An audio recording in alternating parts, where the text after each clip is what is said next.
Hey, folks, welcome back to More Than a Refresh conversations with the most interesting people you've never met. Today, we have got Thomas Carnevale from Umbrella Security.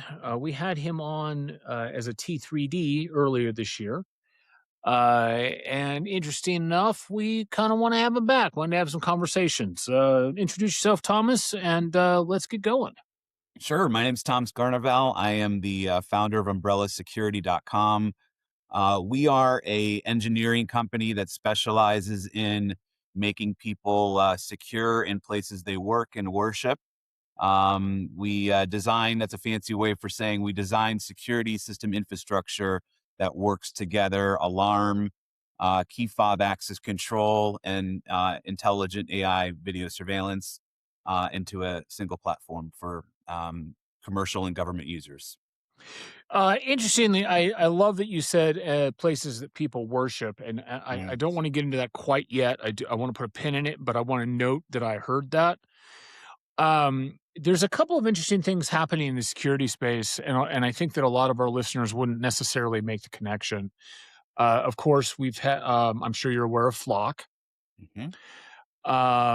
And there's been a lot of blowback recently from Flock as well as what is it, Nest. Mhm. But there's something a little scarier happening than that blowback because honestly, the idea of privacy within the public space is a little bit flawed. And I understand that, like with Google Nest, you shouldn't have been able to pull information that you thought you deleted. I mean, in theory, that's the truth, but the reality is if you're dumb enough to think that they actually deleted it, you kind of get what you deserve. Um, the but more importantly, either today or yesterday, actually, I've got it right here. Let me see when it was. I don't see yes, it was referred. We have a bill, HR 8250. Have you seen this? I just saw it this morning, actually, for the first time. Okay, so you may have saw it because I was screaming about it. Mhm. Um, so this bill is particularly terrifying. Now, California, I am used to seeing California do stupid things. Right. I am used to California doing things that basically prescribe to the idea that all citizens are so stupid that they can't even hold their own genitals when they go pee. Yeah. Okay, I'm used to that. This is federal level stupid. Now, what this is, HR 8250, and what makes this particularly scary, although obvious, makes this particularly scary is that it is a Republican and a Democrat sponsoring this bill. The reason it's obvious is because it's New York and Jersey, with basically New York being rich and Jersey being poor, but both of them loving to have authority over everybody. Mhm. The title of this bill is here it is, to require operating system providers to verify age of any user of an operating system and for other purposes.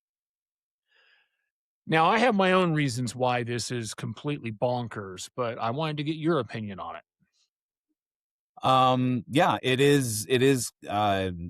it's relying upon a subjective database to identify, classify, and keep records based on their own external criteria. First and foremost, that is crazy in and of itself, is that you can have a new standard of system, whether it's AI or human created, that can classify, identify, and then retain that information for whatever purposes they see fit in the future.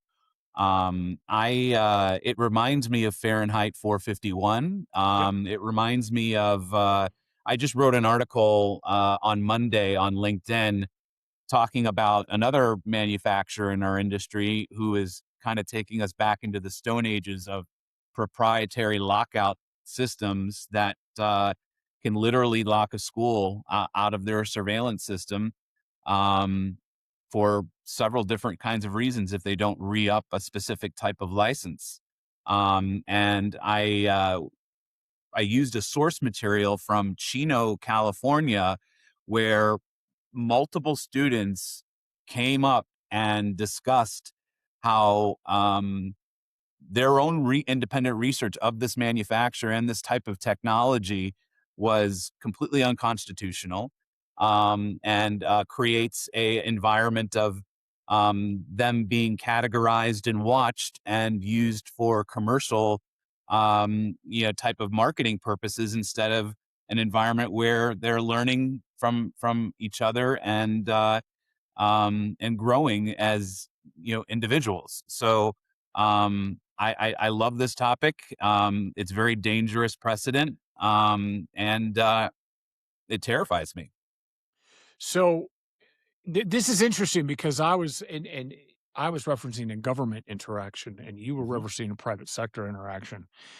The private sector interaction certainly is terrible. Don't get me wrong, Yeah. but I kind of think the ship has sailed on that, right? I mean, Mhm. um, and to some degree, that's okay, and this is why. That company who now I've got to go read your article, but Mhm. that company, there's another choice. We can go to an umbrella security, Yep. right? Who is not going to abuse and manipulate, in theory, their clients. They're going to actually treat them right, understand that, especially with something like a public school system, has restraints that the private sector does not, right? Yep. Um, in fact, a lot of those constraints are very similar to places of worship, in fact. Hmm. Um, but the government stepping in here, you're right. Fahrenheit 451, 1984, Brave New World. I mean, this has all been prophesized. Yep. And I'm not even talking about from a spiritual perspective, right? We're talking secular, holy shit. If we do not pay attention, this is what's going to happen. And the main issue here, I just did a podcast. We have a podcast called End of the Universe, Yeah. and it's three of us. We're all Gen Xers. We've got a 45-year-old, so he's a baby Gen X. We got myself, I'm 52, I'm in the middle, and then we've got another gentleman who's 60. So we've got the full realm, basically border to border of Gen X. And the older guy, Justin Myers, who I have a whole lot of respect for, he's a Brit, so he's used to being oppressed. Hmm. And but he's an American citizen now. And he said, "Look, man, what's the big deal about having age verification on your computers? You already got to do it to, buy liquor, watch porn, whatever." And I had to explain to him there's a fundamental. It's not even semantic. There's a physical fundamental difference in that I actually have no problem with age verification for going to buy liquor, buying a gun, if you're going to watch porn, what those types of things, right? Because that is an age verification at the point of service. Sure. What these laws are saying is that you must verify your age on your own product. And yes, software is licensed. That's not the point. On your own product, to use your product that you own, you must verify your age. Okay. That's going to require what? One, it'll require an internet connection, Hmm. right? Number one, what if I don't want to hook up to the internet, Yep. right? I remember a few years ago, I mean, you're at least near my age. Um, when Xbox with Microsoft, who I'm no big fan of, but I'd rather have Xbox versus Sony, wanted to require you to log in to use the Xbox, Right. right? And people went crazy. Yep. And people for these are like, meh, who cares? As long as I can get my dopamine hit from my doom scroll, Yep. right? Um, but let me be try to get back on point with my ADD here. What is scary is this is what's going to happen. It is the first step towards censorship. Sure. Okay. Period. It's the first step toward actual censorship on the R side, right? Yep.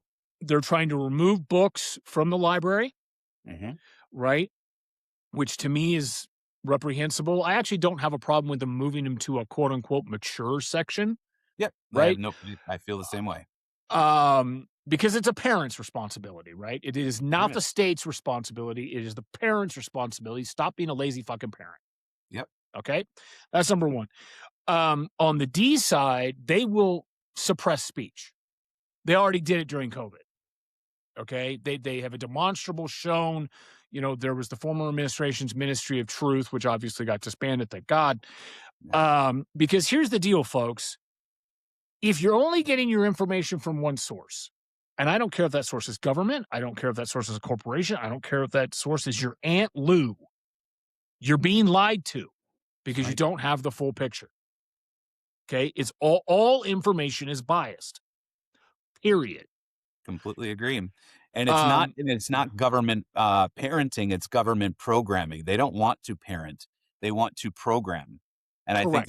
there's a big difference. They want to appear like it's in the best interests of our children to, have exposure to certain, materials that don't have an age requirement whatsoever. But the reality is that it is a programmatic area. Like that's what they do is they first start with Microsoft login issues, to get people set and ready and adapted to that train of thought. Well, any other service I'm going to have to do a dual authentication, a dual verification. They have to normalize it, and it happens over 5 and 10 year spans. I mean, look what has Mhm. happened since that Microsoft login.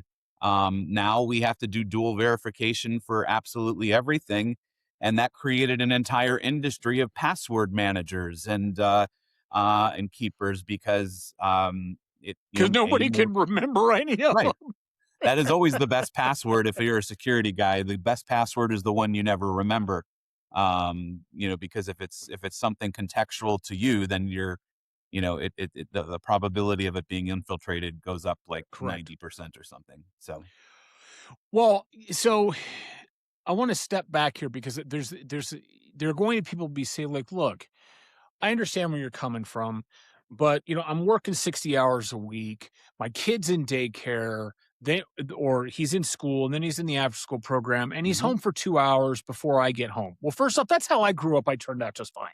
sure. Some people would disagree, but I think I turned out just fine. I'm doing Yeah. okay. Um, but here's the real problem because, society uh, has a tendency to say things like, think of the children. Mhm. And the authoritarian machine, and it doesn't matter who's in charge because it's one machine, it's just different ideology. Yeah. The authoritarian machine will use things like think of the children for, you know, porn. Let's use porn. Porn's a great example because it's so pervasive now Mm. that and there's such demonstrable evidence that it can be good and bad. Mhm. Okay. I think generally it's bad. Okay. Generally. But That's what I believe. yeah, but I have also seen the studies that have shown that correctly viewed, Mm. right, it can lead to let's say a liberating of relationships that can be positive. Okay. I'm not advocating porn. That is not this Mhm. discussion. But what I am saying is that I understand we don't want Johnny or Sue to see porn, so there has to be age verification. Now, that Sure. obviously has left the building because all you got to do is say Melania Trump nude into Google Images and it's all there. You got it. Okay. So the ship has sailed, but I understand the argument. Yeah. I mean, I Okay. also think that goes back to parenting too in that context as well. If parents are hiding what the reality of the world is and not setting up clear guardrails, you're allowing the world to to to provide those guardrails for your children. Correct. Um, Well, I would even I on that point, I would argue it's not even the world has no guardrails, right? If you're not providing the guardrails, you are opening your child up to drop into the Grand Canyon without a parachute, you got it. right? They are jumping out a plane with no leadership. no guidance. And this isn't about, your spiritual bent. It's not even really about your morality. It's about your functional responsibility towards your child, Hmm. right? But what scares me about these bills is using porn. Well, all of a sudden you get some actually Muslims, hyper religious, Hmm. doctrinal, often misrepresented from their own doctrine. Believe, America is the great Satan. Not all of them believe that, of course, but just as a propaganda machine. Um, all of a sudden they're in charge, and there are cities where they're in charge, right? They control the majority of the city council, things like that. Yep. Um, Now using these laws, porn is now equated to sex education, Hmm. and they are very different things, Completely agree. right? That is censorship. We are enabling radical ideologists to inform the level of education that we receive by passing these bills. Now, people will say, well, even that, that's always been like when I was a kid. I don't know if it's still the case, but when I was a kid, sex education, even at 12, I mean, the most provocative thing was when my sixth grade teacher talked about what the scrotum was. And the Hmm. way he put it was, is the scrotum is the thing that keeps your balls from running on the ground. Which, I mean, think about it. I'm 12 years old. I still remember that, right? Yeah. But he's absolutely right. That's what it does. But that you can end up in a situation where you're no longer allowed to talk about that. Yeah. That's a bad thing. But now what do we get? Well, now we want to be careful of violence. That's another big thing that we've had. It's why video games, for example, have, what is it? GTM, right? Where mem is mature. So if you're playing Call of Duty, actually, I think Call of Duty's T now, but which is a little Yeah. terrifying. But Call of Duty is M, right?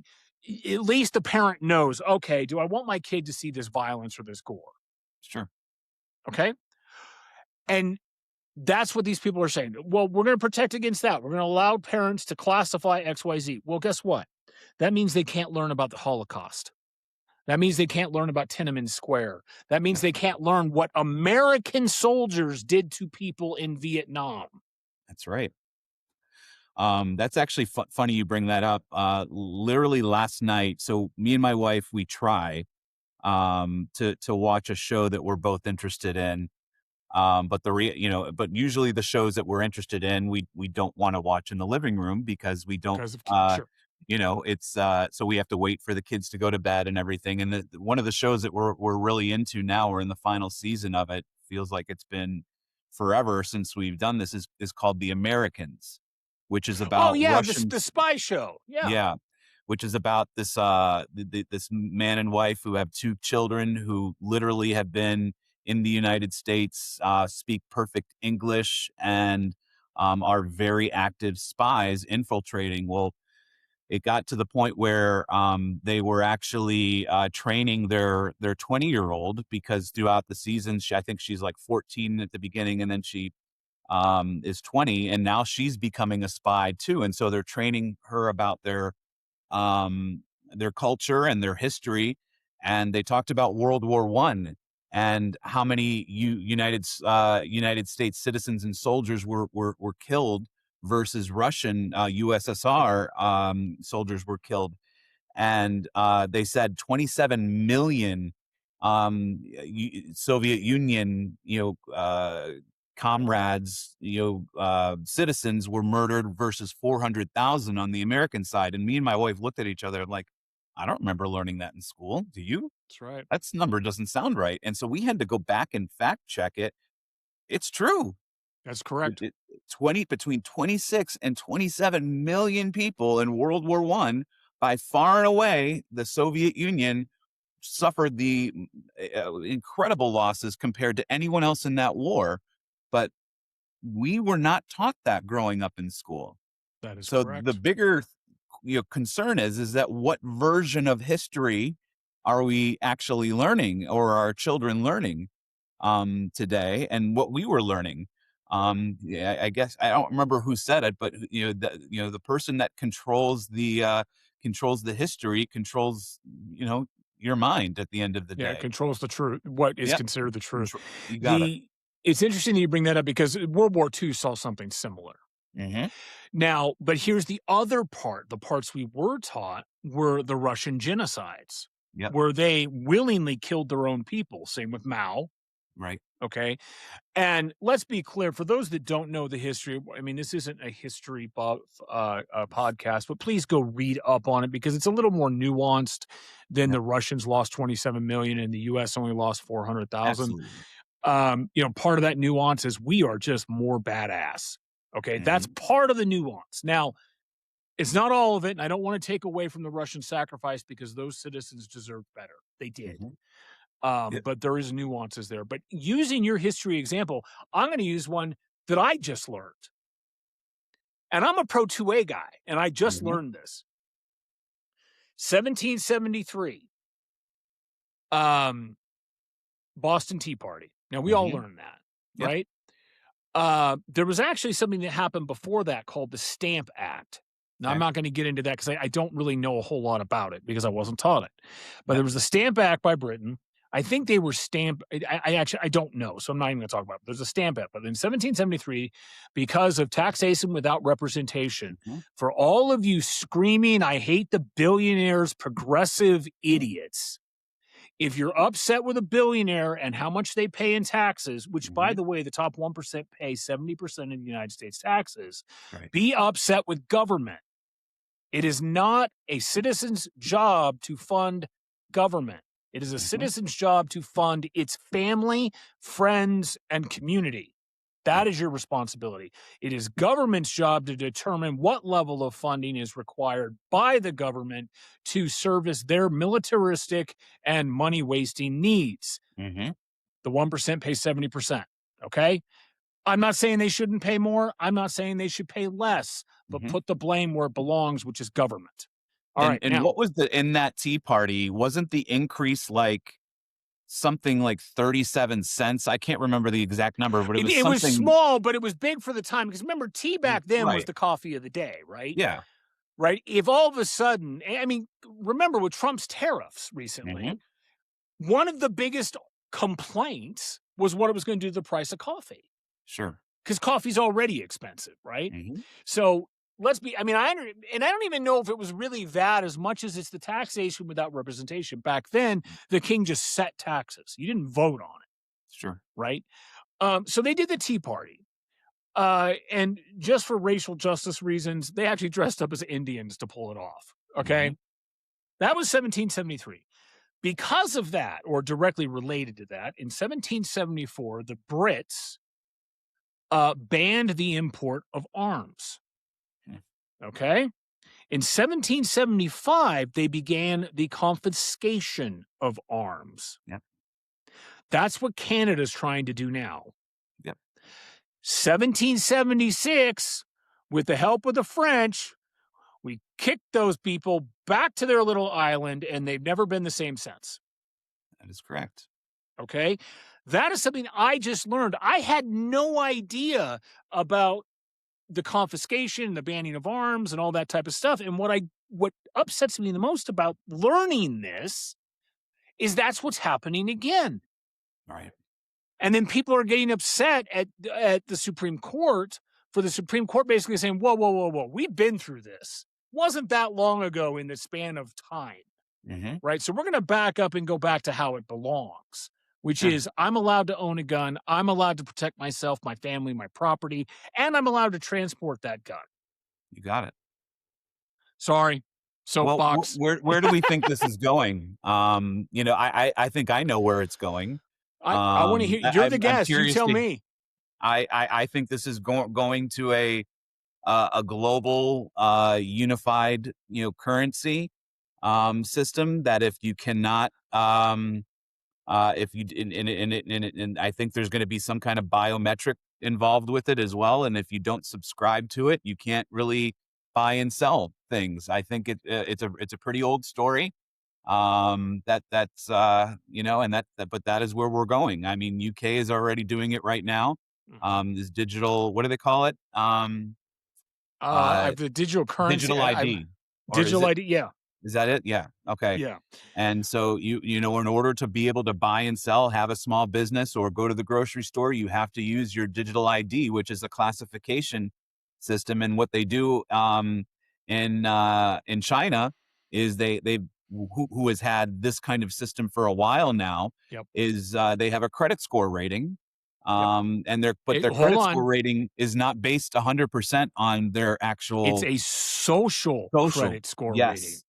And then they use surveillance with audio, that if anybody is saying anything negative about the regime, they get asked to go. Well, they don't get asked to go. They get taken to a re-education camp, Yep. where they learn how to act right, where they learn how to say and fall in line and say the right thing and not ask questions. Um, And so this is important because um, I think that a lot of people think, well, that can never happen here. yeah, And it is true we have guardrails. I mean, there's a constant ebb and flow, left and right, it kind of goes like this and settles down. The problem is the flows are way out of line that's now. right. And you can see this, and and this is where we're gonna come back, and I think you're gonna have some interesting things to say. When you said houses of worship, Hmm. okay? Now, I know people, real life people that I have conversations with that go to church and they have now armed security. Yep. 25 years ago, that would have been unheard of. It would have been socially just it wouldn't matter if you were Jew, Christian, even Scientologist, right? It just Yep. didn't matter. Places of worship were off limits. Yep. And now, we've got armed security. Now, there's an interesting problem here. Um, People say, well, the churches have the 1A. Well, according a lot of politicians would like to eliminate churches 1A. There's a lot of them out there that have that ideology. Hmm. And you can see it by the way COVID was handled. Sure. Now, I am not a COVID conspiracy theorist. I actually believe in science. I think that science showed its course. I think that the government violated good science during COVID Hmm. out of fear. I think the fear was justified, but they still violated good science. Okay, Sure. anybody that's a scientist knows this. They may justify it, but they know they violated good science. Hmm. Um, the idea that churches were closed during quarantine, but Home Depot wasn't. Right. Gun stores were closed during the pandemic, Hmm. but Walmart wasn't. Now, why is this? Home Depot and Walmart are not essential. Now, there's arguments that Walmart, at least the grocery section, right? And that area was essential. Okay, there's arguments for that.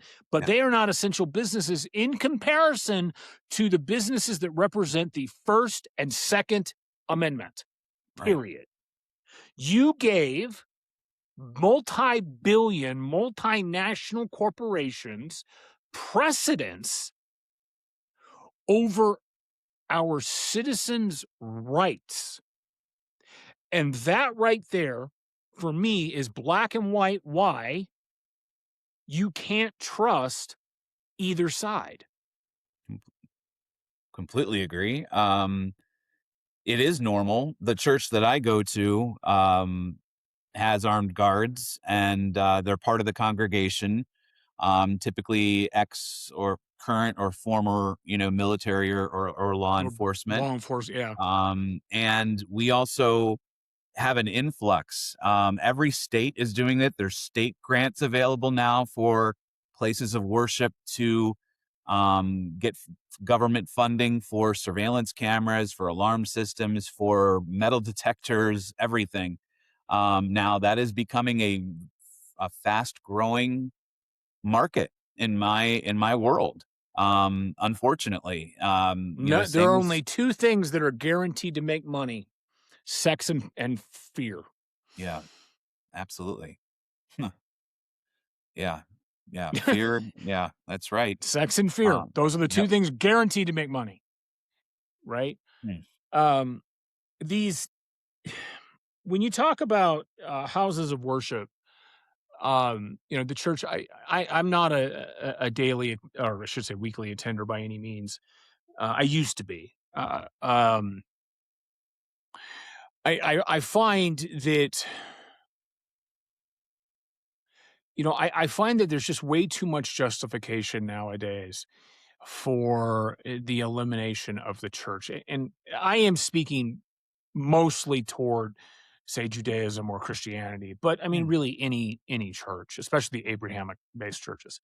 sure. Um, and I understand the basis of it because, uh, especially from a Christianity, well, actually, for many of the Abrahamic religions, from an Abrahamic religion doctrine perspective, the government is secondary to God, Correct.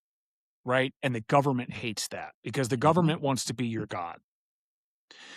And you can see this because the propaganda machine has gotten to the point where it doesn't matter if you're Republican or mhm. Democrat, that's your religion. Sure. And you can see that because any Christian that voted for Trump was denying doctrine of Christ. Yep. Now, I apologize if that's offensive to you, but it is the truth. No, not at all. I mean, that's I think one of the primary reasons we're having such chaotic present day in the past 5 years, 10 years. This was a country that was founded on Christian principles. I don't think Yes. anybody really That is disputes the that basis of our whatsoever. laws. Right. And we our society has become more and more secular. And when those two um paths clash in the way that it's evolving to, you're going to have these kinds of conflicts, and then it becomes a very, although there is some big differences between blue and red right now Yes. with some areas there. How different really are they? I Well, think they both want to tell you how to live and control your that's life, absolutely period, right. They don't they right? because they want to, in a sense, replace God. They want to No, be the parent. no, They want to be the authoritarian. They want to be the standard. And that is, in my opinion, what I've seen over the past 10 years, both red and blue, that is the scariest part of living in America today. I don't think it's in a sense. I think the direction is just different, and Yeah. I'll explain. I believe, and I think history backs me on this, that and of course there's nuances. All right, Hmm. let's be clear, folks. But I'm speaking generally, right? I can't take someone who like I don't like Bernie. Let's take Bernie Sanders for example. I don't agree with Bernie Sanders, Sure. but I do think he's a good man, and I believe Hmm. that he has virtue toward his values, and I Hmm. can respect him for that. But he also leans progressive slash Democrat, which, as a general rule, I do not agree with. Hmm. Okay. I also don't agree with the Republicans, the current Republicans at all. I really don't. Um, but I think it's simple. If you look at Virginia, you look at New York, you look at Massachusetts, we're talking about Pennsylvania, we're talking about the founding states. They all want to be Europe. Right. Okay. And Mm. the problem that they forget is the whole reason that our great, yet flawed, great country exists is we wanted to escape Europe That's right. and religious persecution. That's why we exist. Hmm. And now you want to go back to that. You want to go back to countries that are banning pit bulls. Why? Right? You want to ban pit fighting? You want to ban dog fighting? You want to ban Sure. animal abuse? Mm. Right? Yeah. Pit bulls, as a general rule, are sweet creatures. It's Yep. up to the human to make an animal evil, right? I So agree. why would you want to go back to that? And I can tell you why they want to go back to that. They want to go back to that because Europe, as a general rule, has lower wages, Mhm. provides a higher welfare state, is just as much, if not more, in debt than the United States. That should terrify some people that they never talk about. Yep. But what does that mean? It means I don't have to worry. Yeah. Fear and sex are the power Mhm. drivers. I don't have to work like we can recently, we recently moved to Montana. We also considered Portugal Mhm. because Portugal is an Mm. off-grid friendly European country. Sure. And it's it's reasonably cheap to live there. I'm almost at a point where, dividends could have covered it, that kind of thing. Mhm. Why didn't I? I didn't want to give up my guns. Yeah. It's not that I Absolutely. have some weird Ruby Ridge fetish. I don't. Sure. It's just that it's my right to have my guns. It's my liberty, and I didn't want to give that up. I also Yep. didn't want to give up free speech, which Europe doesn't have, or a lot of Europe doesn't have anymore. Yep. Not all of it. Anyway, we're getting kind of sidetracked here. I think that I want to go back to houses of worship because I mean you are Yeah. now a publicly, at least internationally, because I know who watches this, professed Christian, Mm. which I respect. Being that I'm in tech, I deal with a lot of folks that blame the church for Yeah. humanity, Mhm. or I should say the human condition. Mhm. I think some of it is justified. I mean, the Catholic Church obviously has made some pretty multi-century, millennial long mistakes, including changing doctrine, not to mention the abuse. Mm. So I do understand where some of that can come from. But I also think that it's important that we remember that you cannot. Why are we judging a temple or an organization by the fall of condition that is humanity? Mm. Why aren't we when it goes back to the same thing with taxes, right? It's we blame the billionaires, but it's actually the government's fault. Well, with Christianity, we'll just use that one because that is the largest segment of the population in the United States, whether or not they're real Christians or not. Um, we have a tendency to point at the Christian, right? Sure. And say, you are the problem. Mhm. Not the Christian, but the church, and say you are the problem. When it's, you can have a church with 1,000 people, or any one of these mega church pastors who caught diddling the prostitutes, Yep. right? That doesn't Or mean that stealing. Yeah. yeah, or Um, stealing, that's a common one. Or you get your fake pastors like who's that Texas one that God, I can't remember his name. He does all the uh, books. Olstein, Joel. Olstein, yeah, Yeah. the guy Yeah. that refused to open the temple to the poor during the floods, Right. which is not Christian. Nope. Um, I mean, but why aren't we blaming them? What is Well, your philosophy on why we denigrate all the good by the one bad? mm. I've thought about this topic a lot, and I still do, and it's something that I think everyone should really, more than one thing can be true at the same time. I know our human brains have a lot of I trouble struggle with that. with that. Um, I think religion overall, and I'm generalizing here, religion is for people who are trying to earn their way to goodness or heaven. I think spirituality and being a Christian or a follower of Christ is someone who understands they need forgiveness. They are broken, and that they're not going to fix themselves to um, be appropriate in front of God when that moment does come. I think that is a huge thing to understand, and that these organizations of religion are run by who? They're run by humans.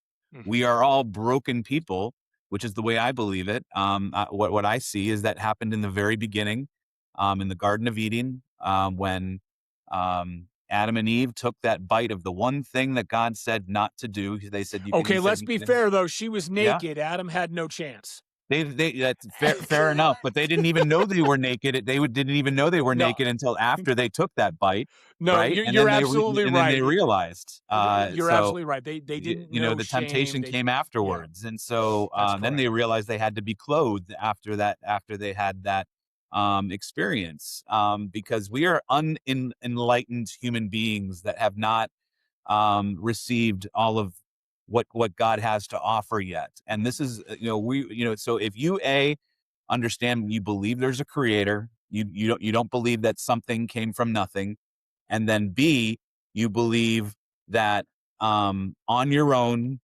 you probably aren't going to make it to heaven. You probably aren't going to be able to earn your way to heaven.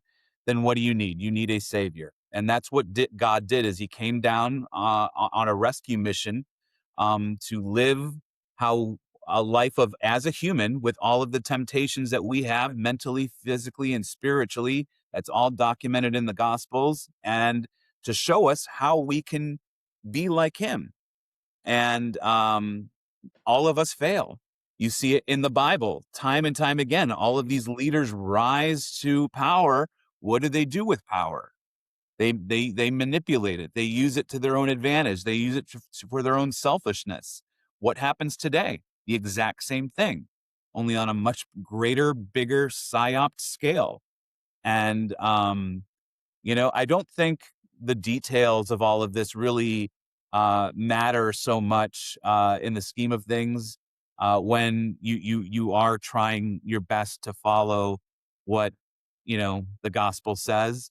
You can talk about all these different denominations, but one after the other, starting with Martin Luther, he thought he could create a different way.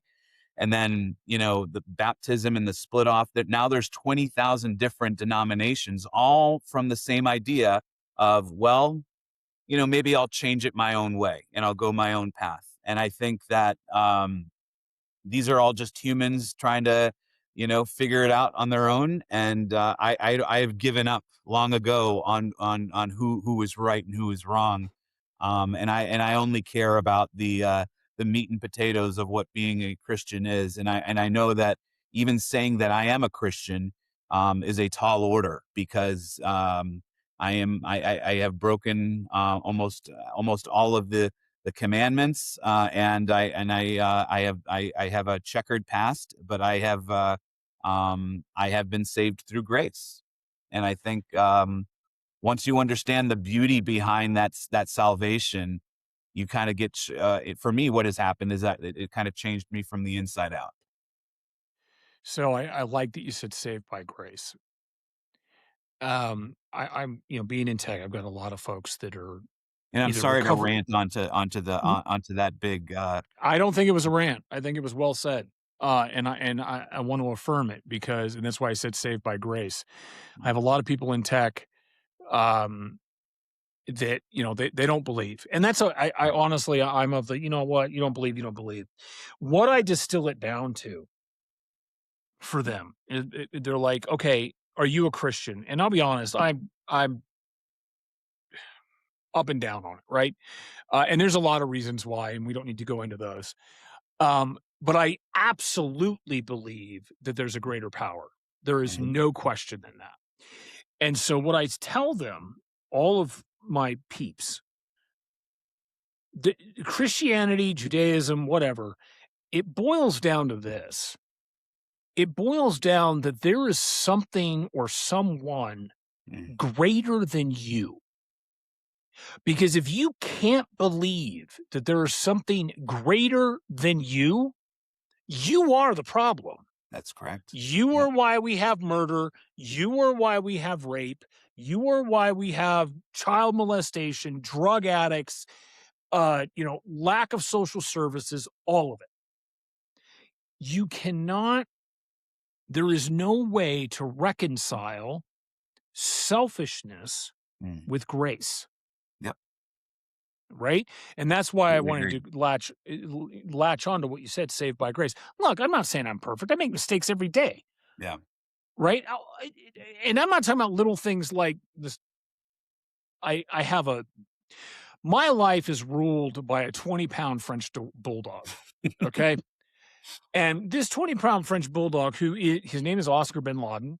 Hmm. I love this dog more than I have loved any dog ever. And I've had Yeah. dogs all my life. But if I swear, he immediately goes over to Amanda. Like, Mm. dad's upset, Mm. right? Well, this morning, I smacked my elbow on my coffee cup. Hmm. And so I swore, I'm like, damn it. And he immediately goes over to Amanda, is like, is dad going to get mad? Mm. Right? Yeah. I have to regulate that. Yep. If I don't regulate that, I am being selfish. I Of am not course. being aware or intentional of my behavior toward those that I care about. Hmm. Right. And to me, that's what it boils down to. And we can believe the further part of, I mean, the idea of forever life goes back as long as, before Christianity. Right. It's why mummification exists. We had the Vikings in Valhalla, so on and so forth. And we can believe that. I'm not going to argue that. That's great. But it boils down to, if you don't believe in something greater than you cannot reconcile selfishness with grace. And all grace means is love. That's right. 100%. I mean, the gospel in 4 words is Jesus took my place. Another way to put it is he can, I can't. We are in a world now where the self-empoweredness and control at the same time is happening, and they're colliding. And we're in the you can do anything, be anything you want world. And I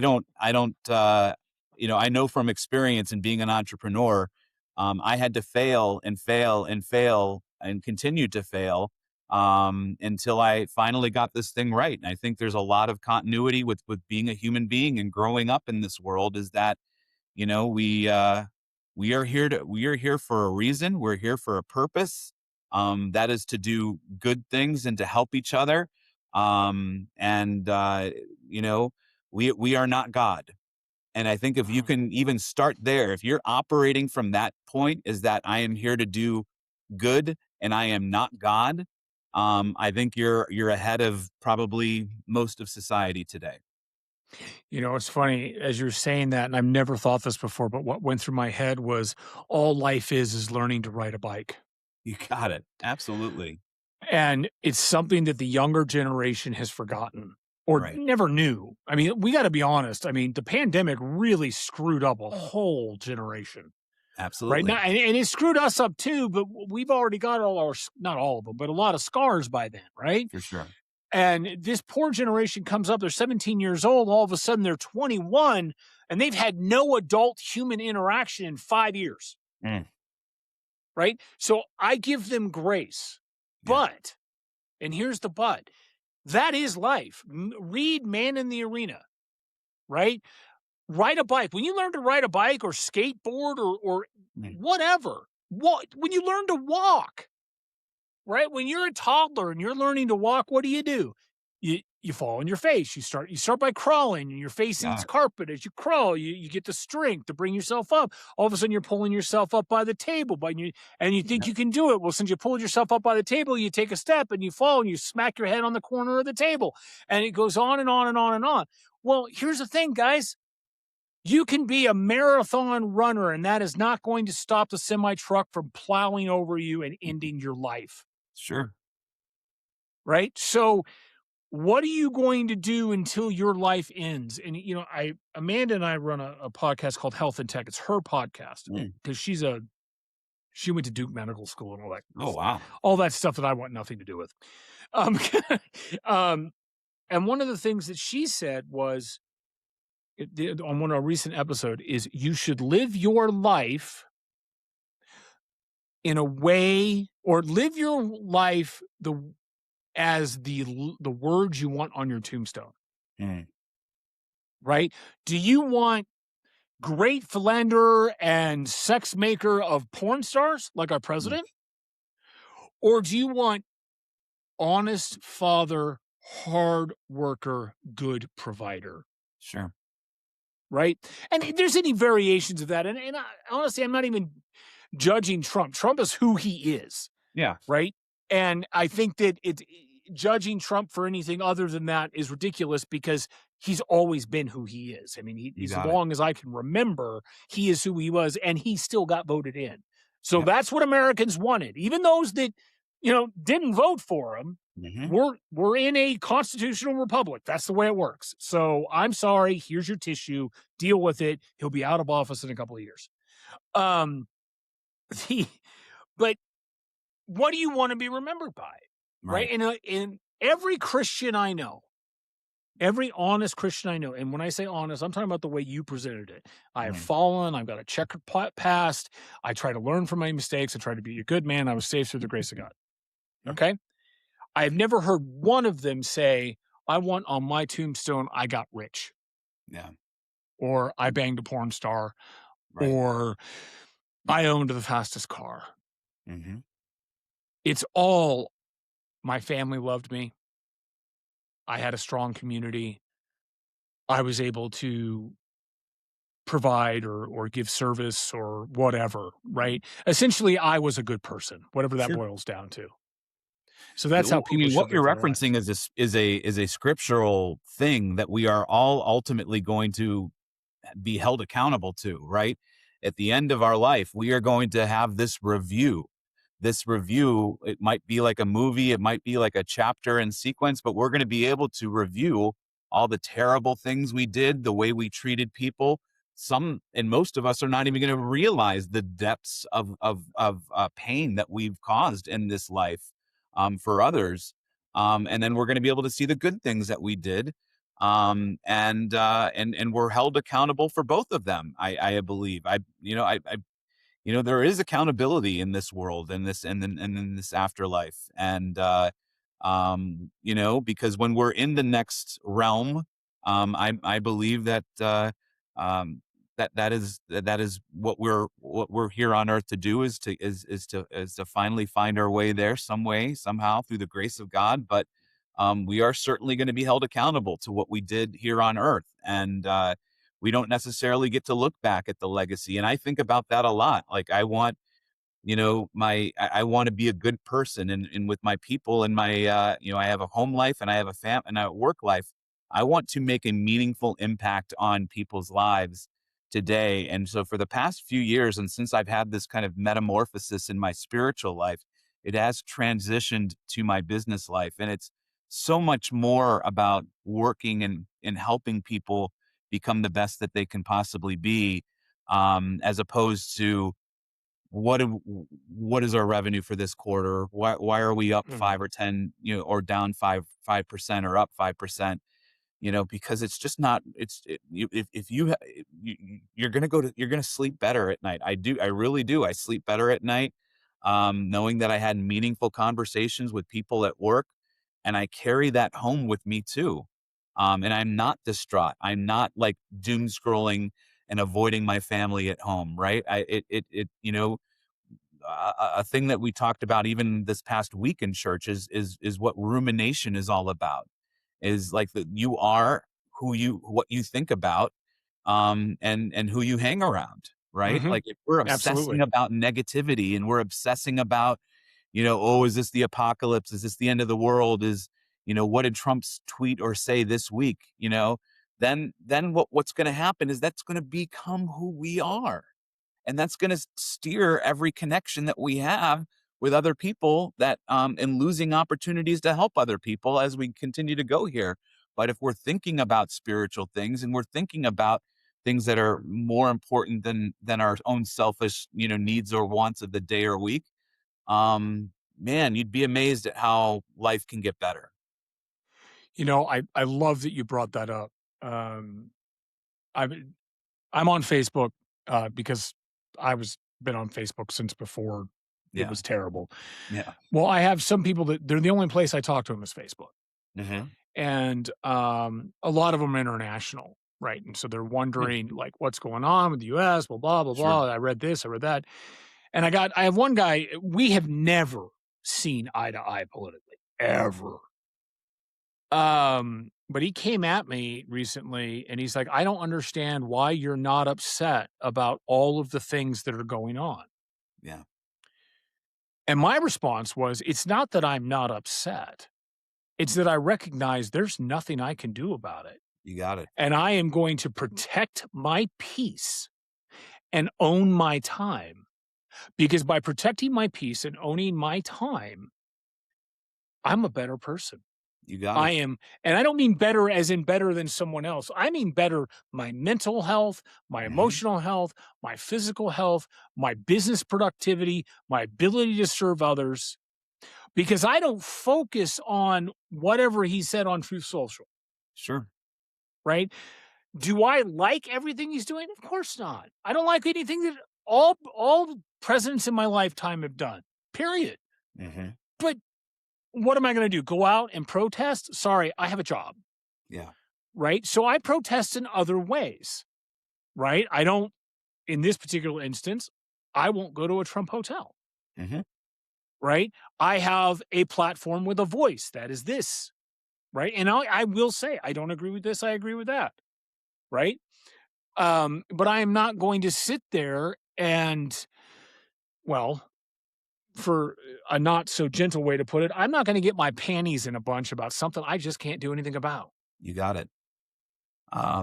Focusing on the things that we can't control will drive you insane. It Yes. really will. And it will lead to poor decisions. It will lead to poor business decisions. It will lead to poor, personal decisions, and it'll just make you miserable. And I think that that's almost the pressure cooker that we've been in this past 10 years, and why we see so much division is because the algorithm is kind of figuring out if I show the right all the extremes of the left belief and I show the left all the extremes of the right belief, I can make them believe that, oh, there's this big huge divide and look at where we are right now.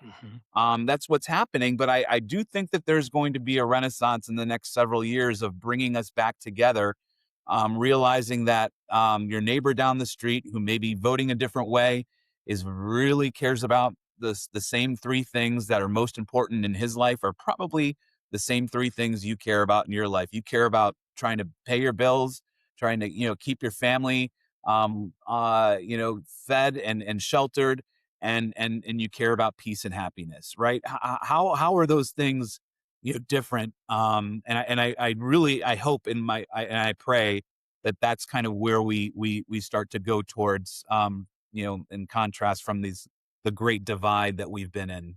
I think we will. We're starting to see it, right? Yep. I'm seeing it within my network. People were difficult to talk to the past few years. Still difficult to talk to, but they're difficult because we disagree, not because Right. one just thinks the other one's a Nazi, right?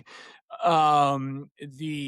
You're seeing it. And I think actually what's happening, much to the chagrin of the propagandists Mm. and those authoritarian seekers, is that the law is catching up, Sure.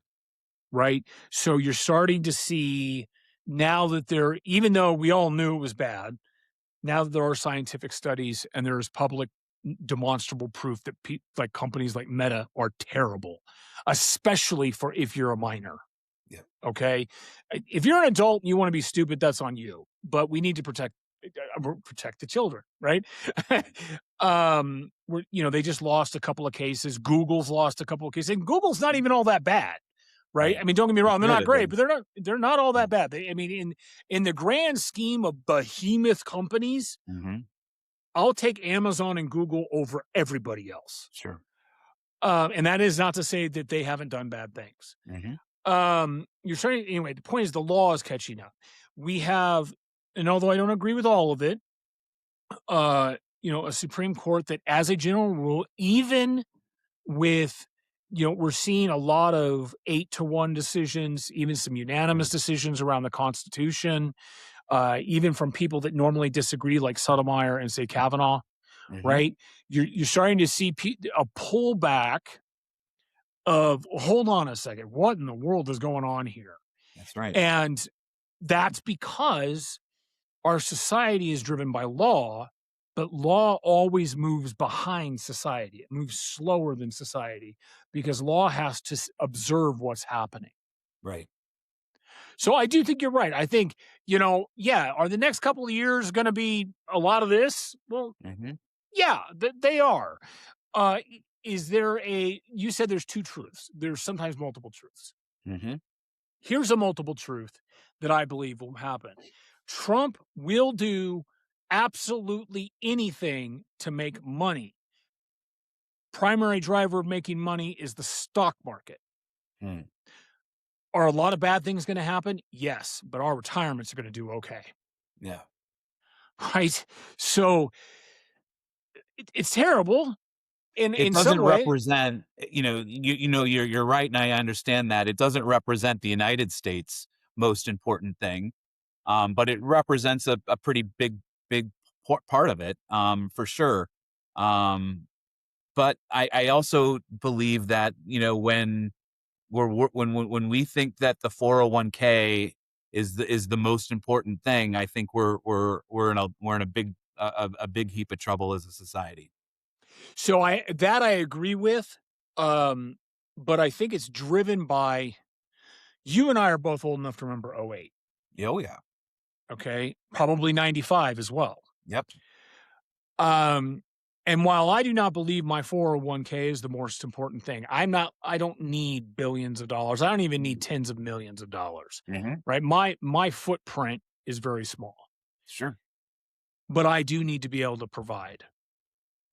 And if you take away a person's ability to provide, I don't care if they're male or female, if you take away a person's ability to provide, you will have chaos, Of course. right? So that's why it's important, especially when you look at the fact the next ruling class, sorry, Gen Z, sorry, Mm. Gen Y, sorry, millennials, the next ruling class is ours, Mm. Gen X, right? The boomers and the people above the boomers are either going to be dead or really want nothing to do with it. Sure. So it's Gen X. And the problem with Gen X, and I will freely admit this, and some people like me don't think it is a problem. The rest of the world does. Mm. Gen X knows how to do shit without someone else's hand wiping our ass. Yeah. So the problem people are going to have is there's going to be a whole lot of more self-reliance in the next 20 years. That's going to be a problem for people, Right. but it will be better for the next generations. That's what I believe anyway. I agree. I certainly agree with the Gen X because I am one. My concern is that the opposite of having has been established already with these other generations, whereas everything is being done for them. Mhm. And what does that ultimately create at scale? If everything is being done for them, and you start to have that level of compliance, and you don't get to have failure, you don't get to have the ability to pull yourself up from your bootstraps kind of culture. What happens to all of us?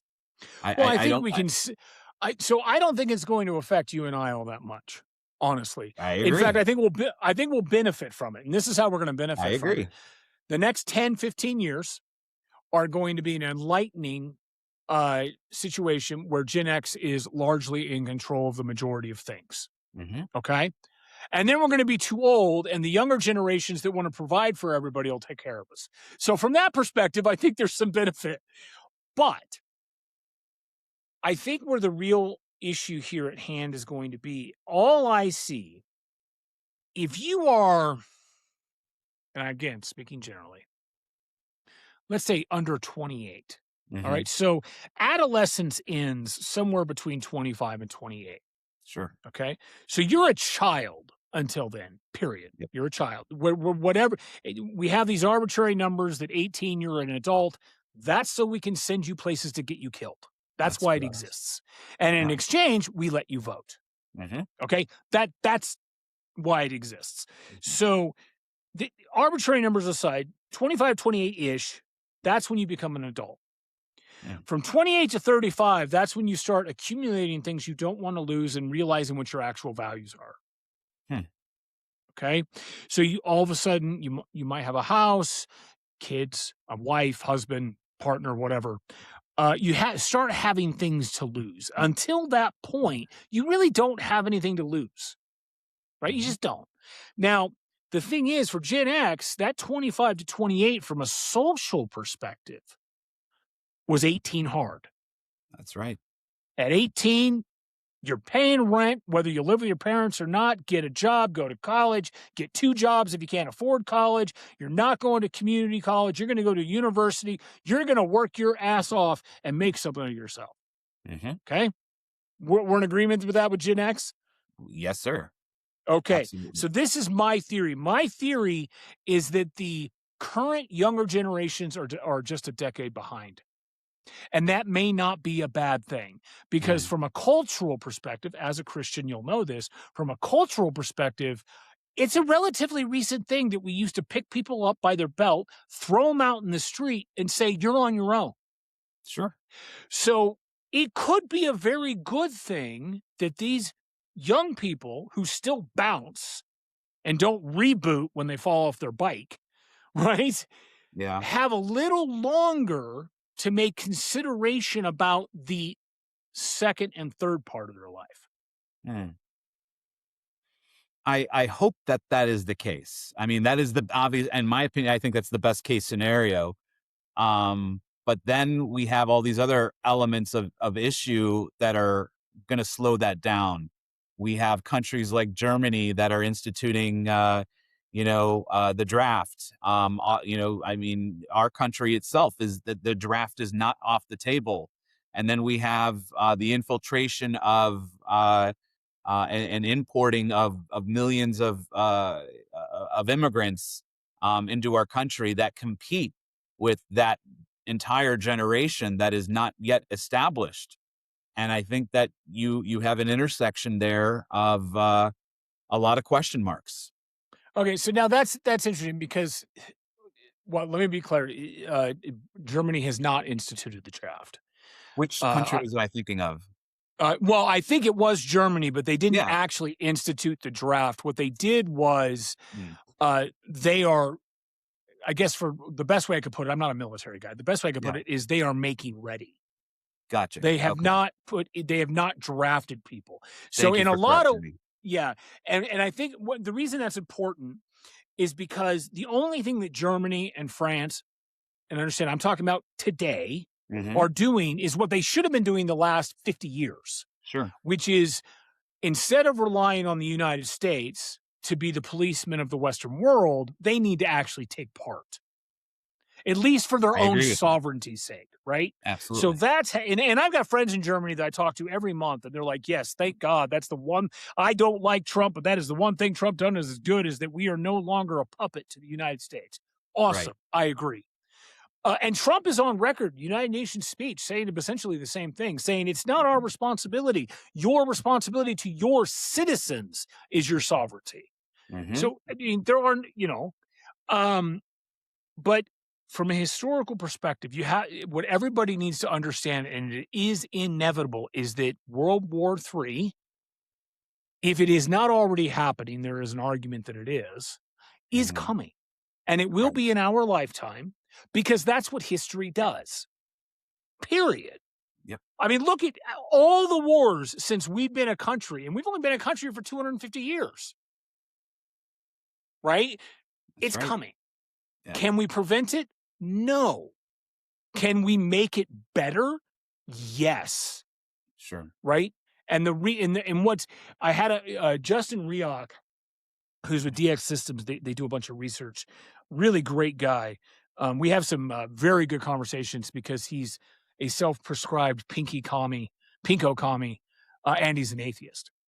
A lot of respect. Really bright guy. We have great Cool. conversations. But one of the things that he said, and he was actually talking about the current economy with AI, is that, and I agree with this, we, our generation, So senior managers, senior leaders, not senior as in 70, senior as in our position and profession, Mm, have a responsibility and opportunity toward the younger generation to make their lives better because there is a huge seismic shift in the way you're going to get jobs here yeah. now and in the next 3 years going to be just miserable for anybody that's coming in new.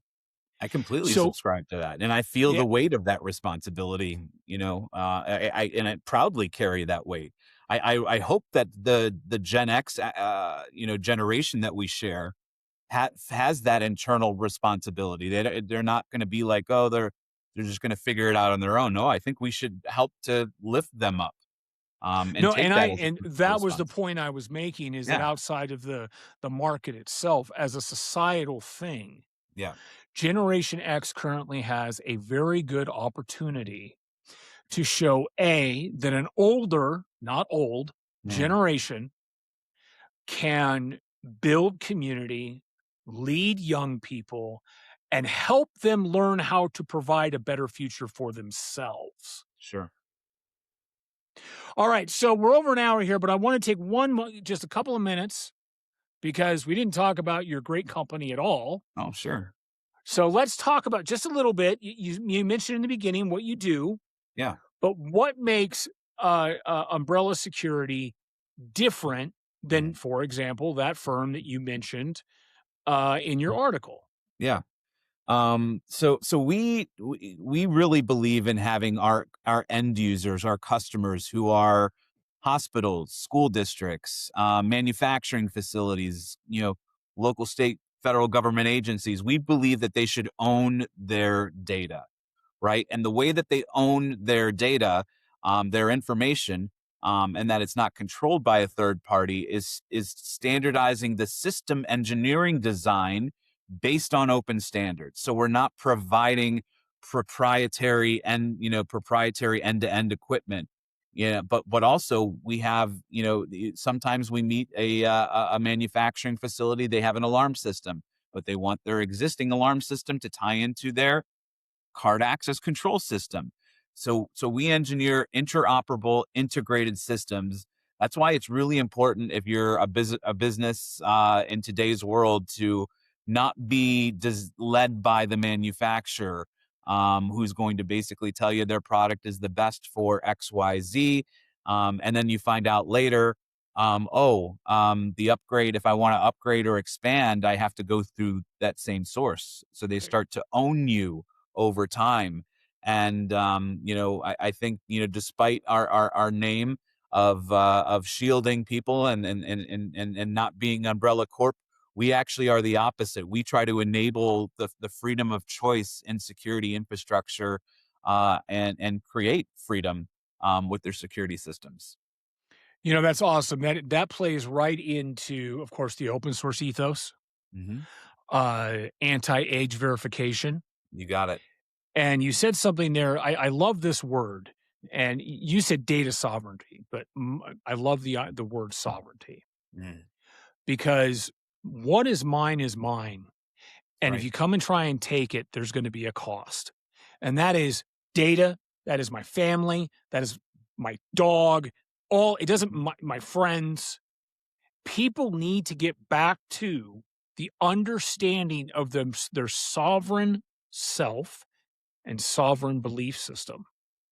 I completely agree. I made a decision a very long time ago that I was willing to die on that sword.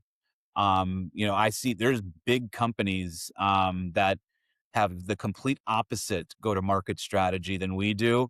And some are surprisingly incredibly popular, like the one I mentioned in my LinkedIn article, which is doing really well. But I am willing to die on the open platform data sovereignty sword, so to speak, because that's the right thing to do. It really is, and I don't want to be a part of a business that isn't focused on doing the right thing. Well, that is great to hear, Thomas. Thomas, it has been wonderful having you. And folks, this has been another More Than a Refresh, most conversations with the most interesting people you have never met.